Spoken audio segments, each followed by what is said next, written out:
to Two Roads Crossing, a podcast production of the Christian Veterinary Mission. Do you wonder how your faith fits together with your profession?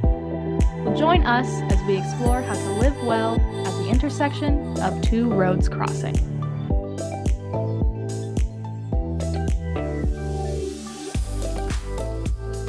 Well, hello and welcome to Two Roads Crossing, a podcast production of the Christian Veterinary Mission. My name is Barry Schwank. I'm a veterinarian, a pastor, and your host as we explore the intersection of faith and veterinary medicine. So recently we had celebrated our 1 year mark with these podcasts. It's hard to believe that a year has gone by already. So many conversations, so much to hear about what God has been doing in the lives of so many of you. And we had a survey that went out. We wanted to hear back from you, and we've been slowly working through those surveys to find ways that we can continue to offer content that is encouraging and helps you in your current ministry where you are, wherever you're listening right now. Appreciate you, by the way. I appreciate all of you who have subscribed. But one of the things that kept coming up, we asked a question for people to fill in if there's a type of speaker. What other types of speakers would you like to hear on the podcast, and what types of additional material or content would you like to hear about?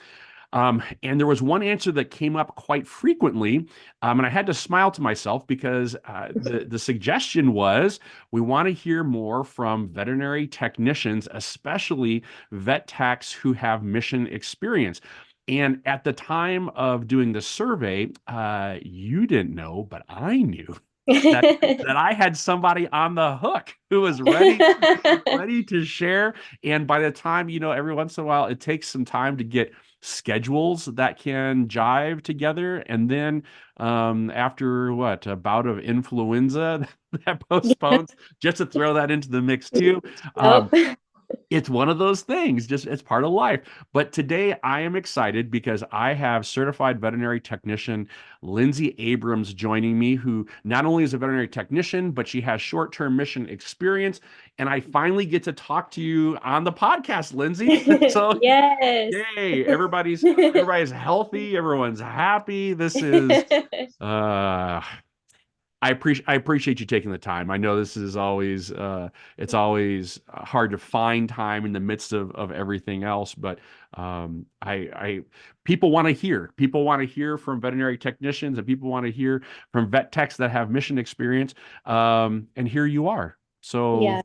I guess we can talk about that. So let's begin with some basics. How long have you been a veterinary technician now? I've been a certified veterinary technician since 2013. Okay. And we certainly have quite a few veterinarians who listen, but a lot of also non-vets.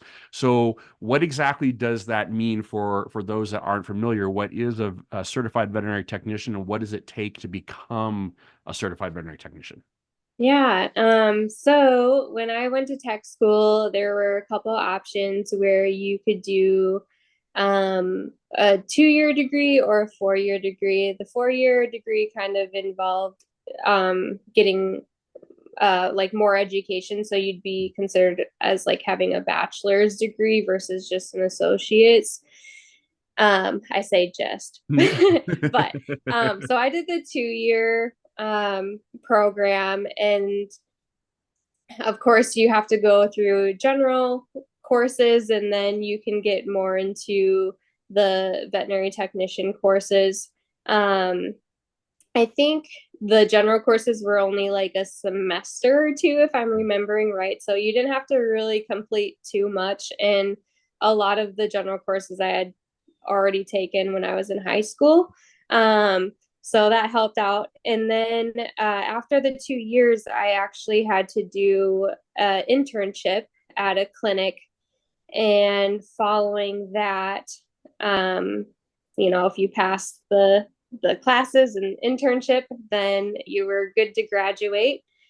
And following that, in order to get certified, you'd have to take the Veterinary Technician National Exam. So I took that Let me think about it. It's been a while. It's probably a memory Probably. you want to block out. All Yeah. that studying and all that It, time. I believe it was the following spring that I took Yeah. the exam and I passed it. I still remember that day. I was so nervous when I went in, and at the end, I was finished with the test, and it was just this little circular wheel that was going around on the computer. And I was just waiting and waiting and waiting, and then finally popped up, and it was like, "You passed!" And Yay.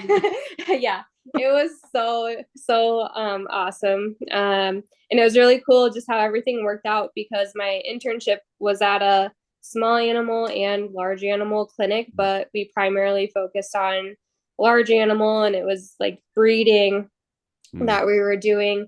And a lot of the questions on that exam was about that. So Oh. it's funny how it all worked out. That makes it really handy. I wish they should rig those things with little confetti cannons or something. At least to, like, to show. So, well, well, it's good because I think for some people who are listening, whether students, pet owners, clients, or it's helpful to know that that level of education and intentionality that kind of goes into to be a certified veterinary technician. It's not a small feat. So congratulations on that. And now you're in the process. We're gonna jump ahead, but then we'll jump back again, because Yeah, you're in the process of working on a specialty now as well, right? I am. Yeah. So I've been working in dermatology for about 8 years, maybe a little bit more. And I've kind of found what I enjoy doing. And so I decided to specialize. And there's many different areas that you can specialize in. And I just was like, hey, this would be a great opportunity to do derm specialty. And I'm just hoping kind of with that, that'll like open more doors for me to speak at conferences. And it gives me a little bit more freedom in the clinic too, to do Yeah. things. Oh, I'd imagine. So what exactly is involved with with the specialization for you? Yeah, it is a 3-year process, but you Wow. can finish it sooner. It's just kind of, you go at your own pace, and so get what you can done in that period of time. I was hopeful when I first started that I'd only take like a year and a half, but with how things have kind of played out, it's going to be about 3 years. So you have to do a really long case log of patients that you see, and in that case log, you have to um, knock off a bunch of skills with the exam, and you have to have case reports, a lot of continuing education credits. And then once everything's finalized, you'll submit the packet. If it's approved, then you can sit for the exam. Another exam. There's Another always exam. one more exam. Yes. Yep. Yep. Well, excellent. Well, it's good to kind of find that. And again, I'm not sure that a lot of people who may be tuning into this podcast may not even know that that's even an option. And Yeah. it's a great thing to be aware of. Now, how exactly did you, or why exactly did you decide to pursue veterinary technology as a career, and how did that kind of evolve in your life? Yes. So ever since I was a young girl, I have always loved animals, and I do believe it was just a God thing that he spoke to me when I was little, saying, this is the talents, this is the gifts I'm giving to you, and this is kind of how like it's gonna be used throughout your life. And in doing that, obviously, I've had to find like where I'm supposed to be, because I've been in general practice, I've been in large and small animal medicine, and I've been in emergency medicine. And so it took a while to find, where I'm supposed to be, but finally there. Well, I'll have to visit with you again in a couple of years to see whether that's true or whether you found a new place. There's always options, right? So Yes. Did you was this then something like right out of high school that you pursued then? Yes. So I went to tech school right after high school, but I started working in a clinic when I was 15. Yeah. Okay. So uh, that kind of just sealed the deal for me. Started off just, cleaning kennels, Mm. picking up the yard outside, mowing the lawn, general kind of tasks. And then as I got older and started going to tech school, I was able to do a lot more. It's funny how we all kind of start at that level. You're either shoveling stalls or hosing out kennels, and you're wondering like, is this what is it really worth what I'm doing? But Yes. it's funny because when you have that confirmation for a career or vocation, even those things, I still find a lot of satisfaction in hosing out a stall and cleaning like there's a Absolutely. lot there's just something about it. So what about so with your career aspirations, how exactly did your faith kind of fit into that process of deciding to be a technician and that process of um, affirming your calling, as it were? Hmm. Yeah. So, kind of like I said earlier, I do feel like being in veterinary medicine was a God calling for me. Just kind of had to find my place. There was a period of time before I found CVM, though. I was just kind of struggling with the culture that we can see in veterinary medicine. It was a struggle with faith and work, and um, I was just looking for something different. And I was actually at a church service where we had pastor come in, and he was talking about finding your purpose in life. And um, missions have always been on my mind, and an opportunity has never really been there that's spoken to me like you should go. Mm. And so he was talking about finding your purpose. And I actually, it was in one thing that he said, and he looked directly at me, and in what he said, I can't 100% recall, but it was like, okay, this is your time now to go on a trip. I hadn't found CVM yet, Mm. but the shortly after that service that I was at, I was doing a veterinary conference online because it was during COVID, Of course. and I found CVM. And I'm like, CVM's wow, everywhere. We're this is everywhere. amazing. Yep. And so that just kind of sealed the deal. And it was, God was just speaking to me Mm, through that. And he's like, now it's your time to go. mm, And so since joining CVM and um, being out serving on missions, that's really helped me open up and talk more about my faith mm. to coworkers. And so I'm just really thankful that God opened that door and gave me that opportunity to do that. Well, and it sounds like, there was that point where you were kind of in that place ready to receive that word, and then that word it was given at the right time. So let me back up just a little bit then, because um had you at the time of kind of feeling that calling and that calling to find purpose, had your faith, was that a new thing in your life? Has that been something? I mean, have you been I always find, faith journey stories to be rather interesting as well. I mean, did you grow up in the church? Was this kind of a new thing after school, or how did you begin your relationship with Christ, and what was that journey like? Yeah, so I had been back in the church for 5 years, maybe a little bit more than that, consistently. And, I was just at a point where I had done a lot of growing, and it was time to move on to the next thing that the Lord wanted me to do. Mm. And so, yes, I had been in the church prior to being in the church. I knew of the Lord, but because of some of the things that I had gone through, I had fallen away.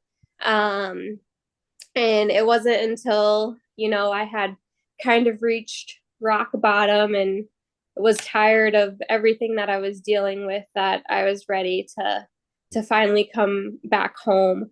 And it wasn't until, I had made a move. So I moved to a different state, where I was able to find my church family of where I'm at today.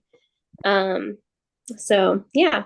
It's kind of a long story, but yeah, no, but I always find that fascinating because,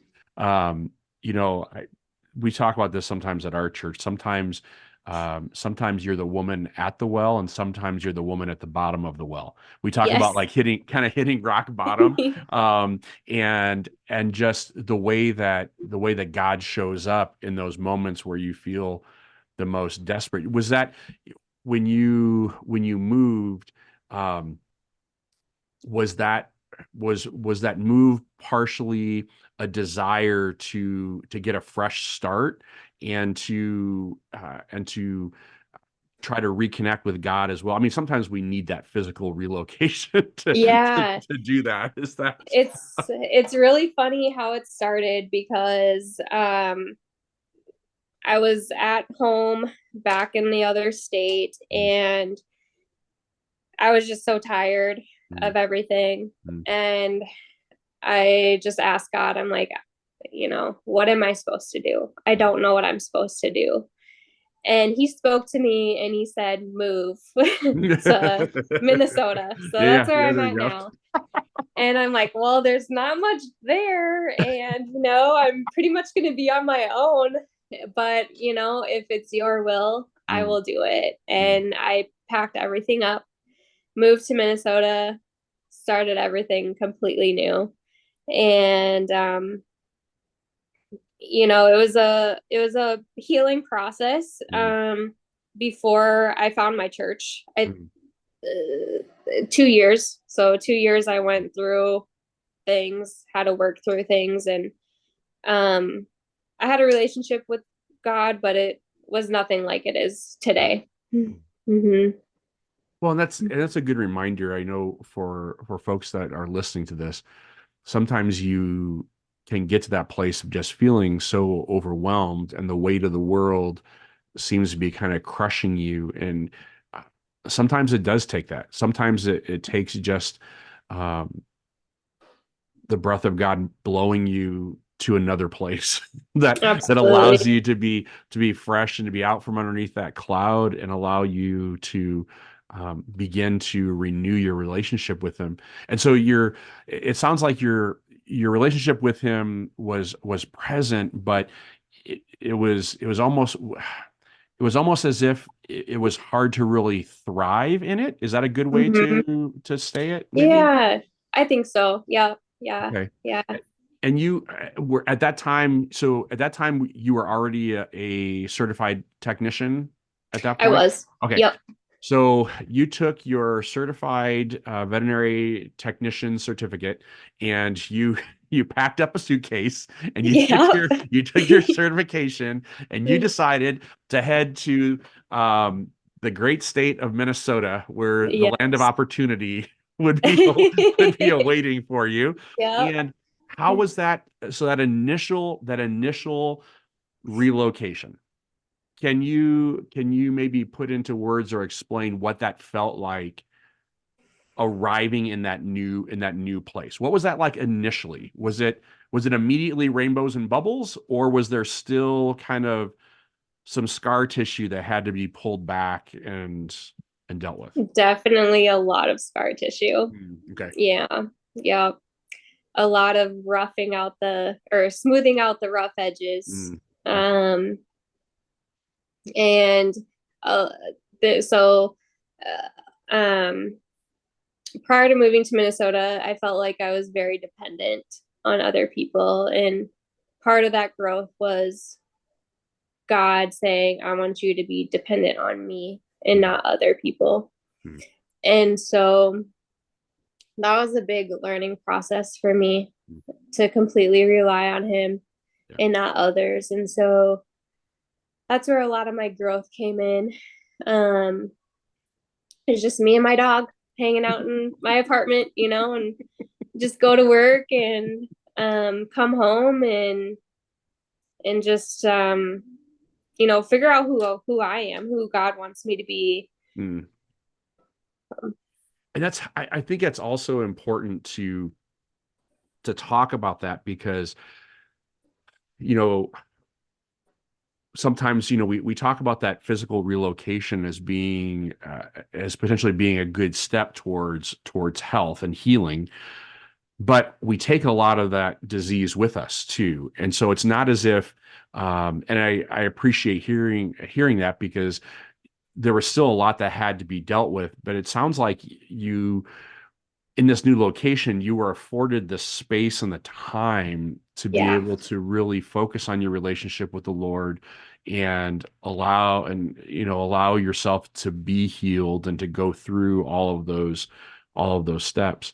So really the only thing, I mean, you had your dog, you had an apartment, and then was that and then so you had a job then so how hard was that to find a place to work when you first got to Minnesota? Yeah. So I said I didn't have many people here, but my dad actually lived here in Minnesota. And so I moved in with him just for a very short period of time. And until I found my apartment. I think it was maybe like a couple of weeks or so. And then in that time frame, I was looking for a job, and everything kind of just fell into place. Like I found my job and my apartment, and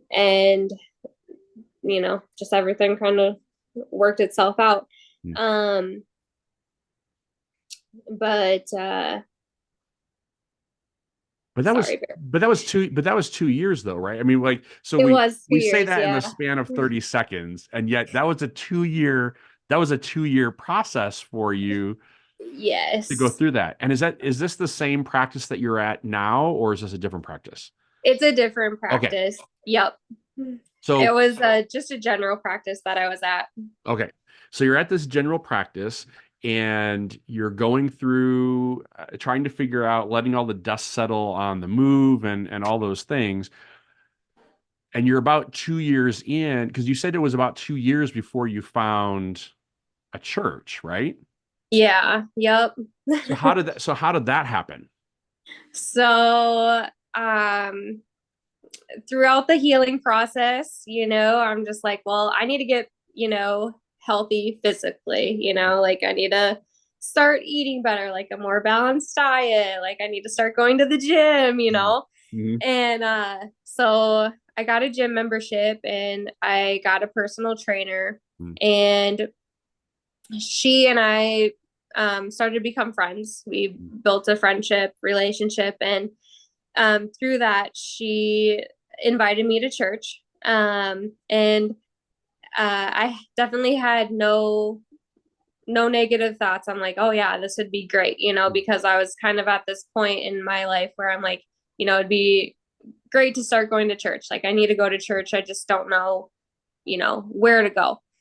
And so funny enough, shortly after that day that I was with her, I was back in the gym, and my now pastor ended up showing up at the gym. And so I hadn't been to church yet, but he showed up, and I was able to meet him.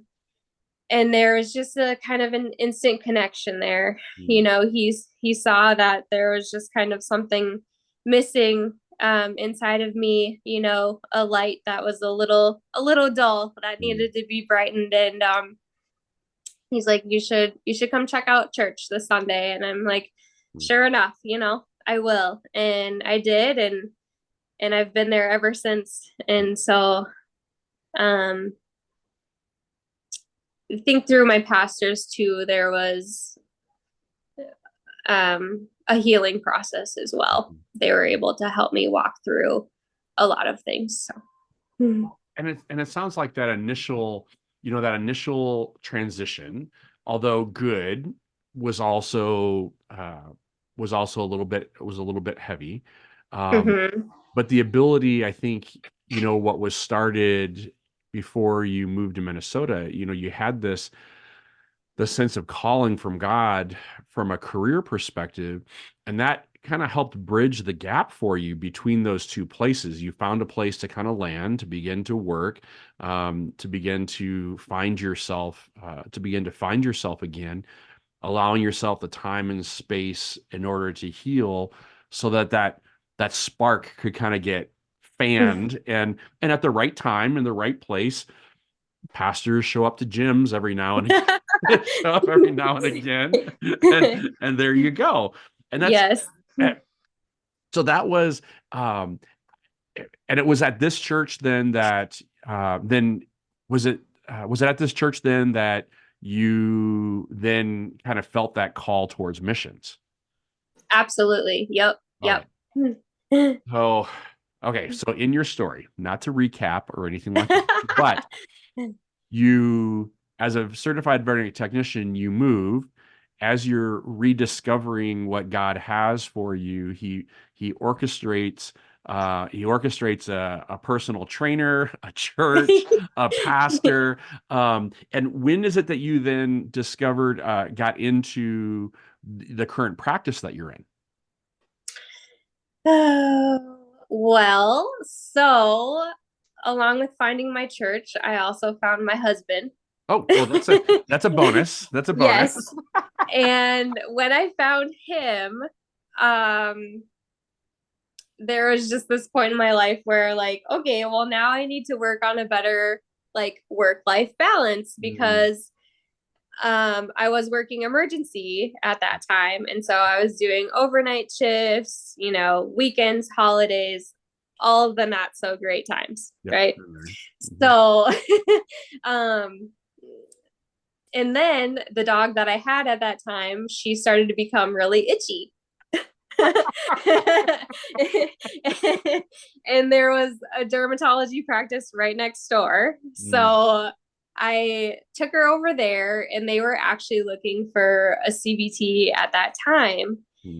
And they're like, it would be so great to have you, you should apply for the job. And it wasn't the boss that I was talking to, but it was like an associate veterinary dermatologist. And I'm like, okay, I'll apply, and funny enough, I had to apply for the job like 2 or 3 times because they weren't quite looking for a full-time employee. So it took like 6 months or so before I actually got the job. And I'm like, I don't really care if it's full-time. I'm totally fine just starting out part-time. Well, that didn't last long. I was full-time before, probably like the end of the month when I first started. So yeah, that's how I found Derm. And yeah, it's been great. So we're not claiming that God causes pruritus, but what pruritus that's intended for evil can be used for good. Is that how? Exactly. Yes. Well, so this is, I think it's brought us all the way back to the very first point, which is you've had all these transitions, and in the course of these transitions in God's time and in your healing process, he brought you to a different physical location. He brought you into a deeper relationship with him. He brought you into a relationship with your husband, and then also expanded your calling and your vision professionally as well, which is all exactly what you knew was going to happen when you left in the first place, right? That was my hope. That was my hope. Your hope. I was just like, God, I'm all in. Do whatever you want. And so, yeah. And that's really how we have to be. And I think sometimes for people that are listening, it can feel like you're alone and that you're isolated, and you feel like in your brokenness that nothing is ever going to change. Yeah. And yet when you come to God and you come to him all in, he begins to work these things in your life for your good and for his glory. And it's great to hear that. And it brought you even to this place now where missions becomes, you get to this church, all these things have changed, and then you're sitting there in the pew thinking, oh, everything's going wonderfully. And then God lays on your heart missions. And I want to talk to you about that, but we are completely out of time for today, which is not shocking because you have a very interesting story, and so I appreciate you sharing it.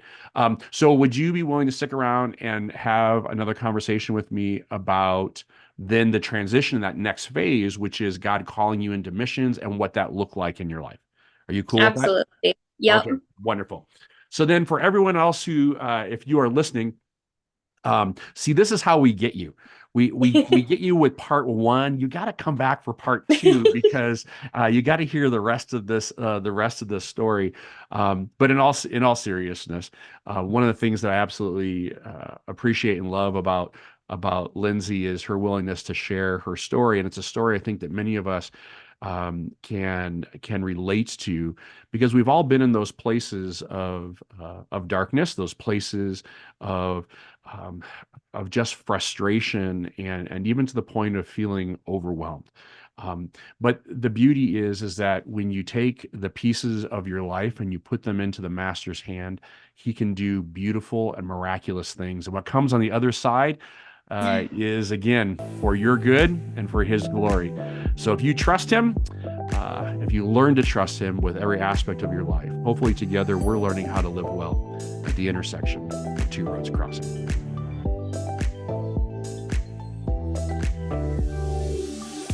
Thank you for listening to Two Roads Crossing, a podcast production of the Christian Veterinary Mission. If you were blessed by this content, like and subscribe so that you are alerted when new content is released. If you would like more information about CVM, or if you have questions, comments, or topical suggestions, you can find us online at www.cvm.org. Or you can contact us by emailing podcast@cvm.org. God has a plan for the nations, and that plan includes you. We pray that CVM has encouraged you to live out your calling with confidence and competence.